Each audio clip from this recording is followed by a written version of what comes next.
Vous êtes sur Radio Sans-Chaîne, la radio qui donne la parole à celles et ceux qui ne l'ont pas. Oui, chères auditrices, chers auditeurs, nous entamons aujourd'hui notre tisane philo Vincianisme 39. Au micro, moi-même, et aux manettes techniques, Jean-Luc Ardite, toujours avec la même devise, aimer, comprendre, agir. Aujourd'hui, nous allons réfléchir à comment garder intact l'esprit d'aventure, l'esprit d'exploratrice et d'explorateur pour vivre une bonne vie. S'habituer aussi à apprécier les vertus de l'inconnu plutôt que d'y résister. Pour moi, découvrir, c'est d'être pris dans ce que je croyais prendre. Je crois que je vais répéter la phrase parce que... Alors, pour moi, découvrir, c'est d'être pris dans ce que je croyais prendre. Autrement dit, l'observateur fait partie intégrante de l'observation. Nous voyons avec le filtre de notre espèce. Découvrir, c'est se laisser surprendre par l'inattendu. Souvent, nous partons à la recherche de quelque chose avec une idée préconçue de ce que nous allons trouver. Cependant, la véritable découverte se produit lorsque nous sommes confrontés à l'inattendu, lorsque nous réalisons que ce que nous pensions comprendre est en fait beaucoup plus complexe et plus nuancé que ça. C'est une invitation à l'ouverture d'esprit, reconnaissant que notre compréhension initiale est souvent superficielle et limitée.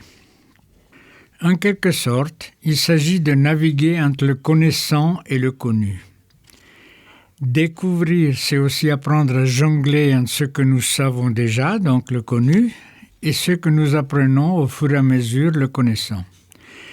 C'est un processus dynamique où nous réévaluons constamment notre connaissance à la lumière de nouvelles informations.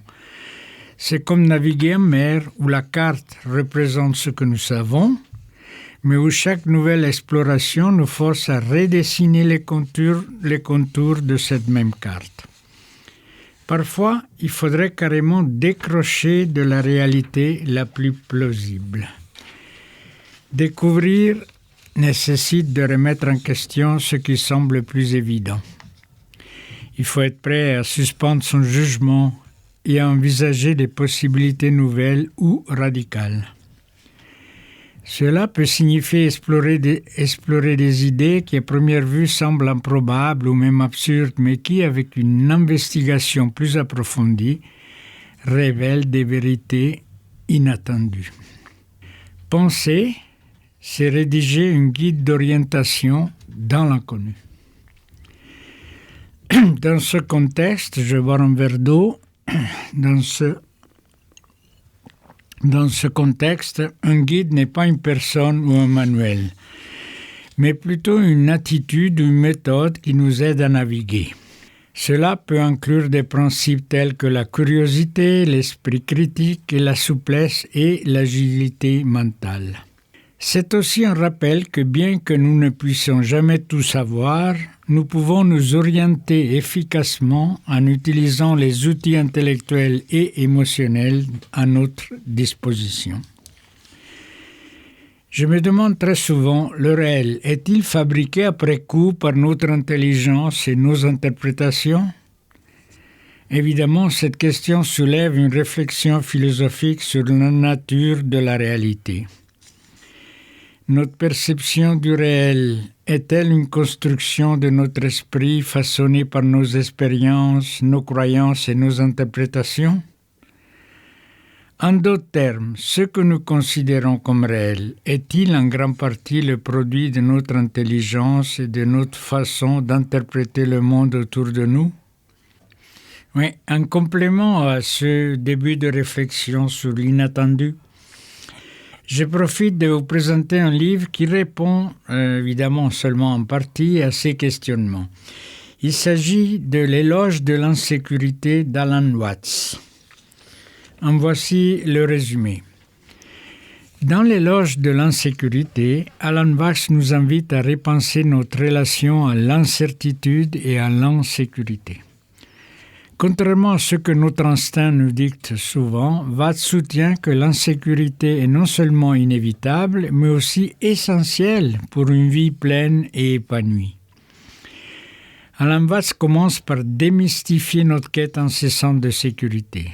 Il explique que chercher une sécurité absolue est un peu comme chercher une licorne. Ça n'existe pas. Il suggère que cette quête nous empêche de vivre pleinement. Plutôt que de s'inquiéter pour l'avenir ou de ruminer le passé, il nous invite à savourer chaque moment.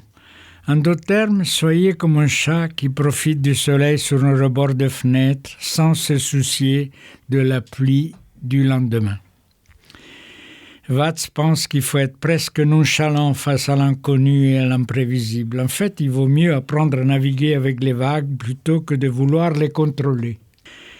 Un autre point clé est l'idée que tout est interconnecté.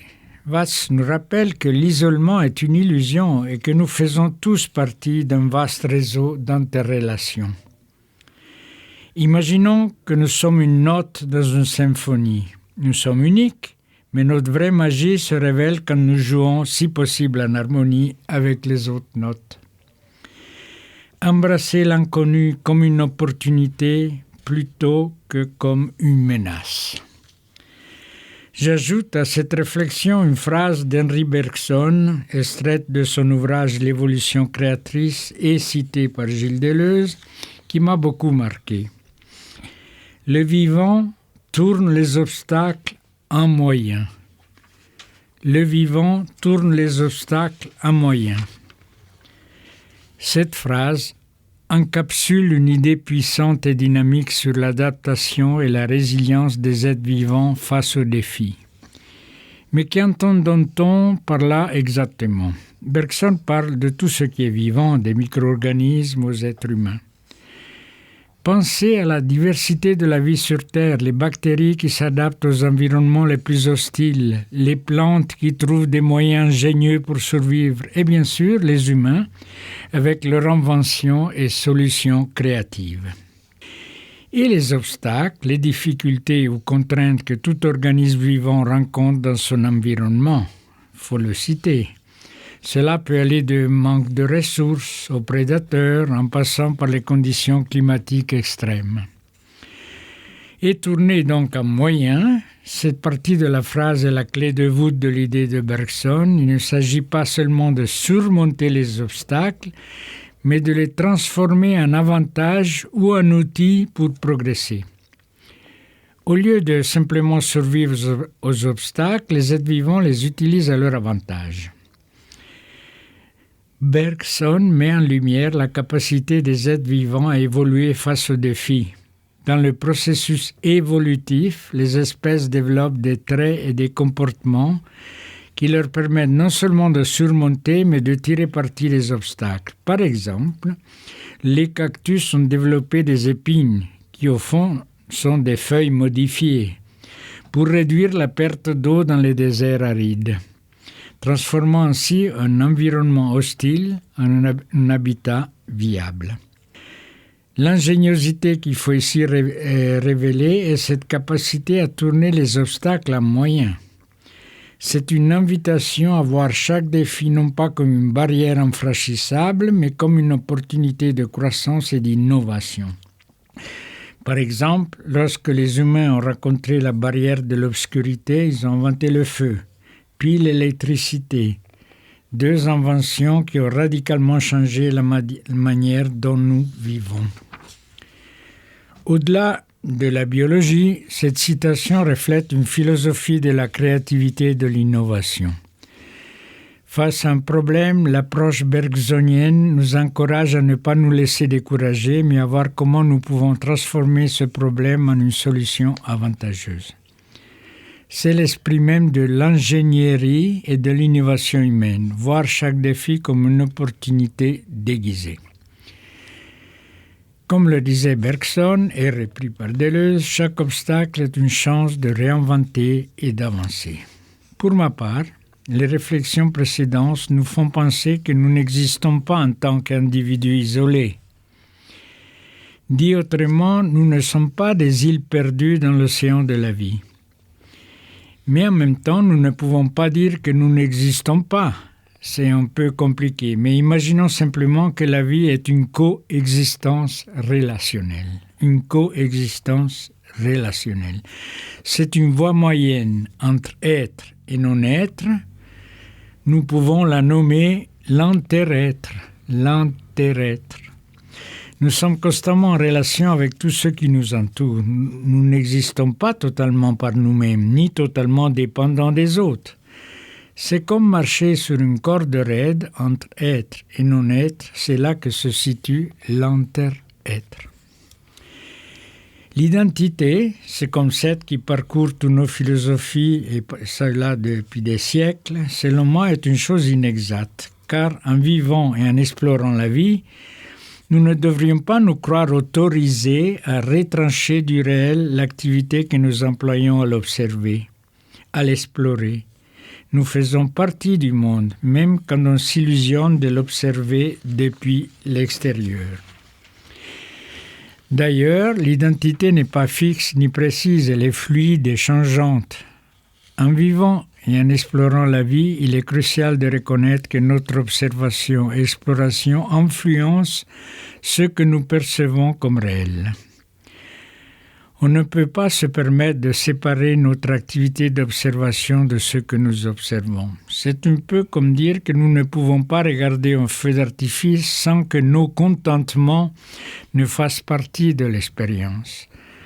Un feu d'artifice n'est pas joyeux en soi, mais il est par notre manière joyeuse de le regarder.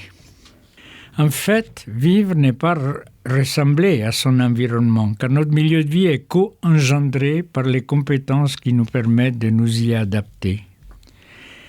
Vivre ne signifie pas simplement se fondre dans notre environnement. Notre milieu de vie est en réalité créé et modifié par nos propres compétences et notre capacité à nous y adapter. C'est un peu comme un jeu vidéo. Nous ne sommes pas seulement des personnages dans le décor, nous influençons aussi ce décor par nos actions et nos compétences. Nous avons tout à main pour tenter de vivre une bonne vie. Vous êtes sur Radio Shansen, la radio qui donne la parole à celles et ceux qui ne l'ont pas.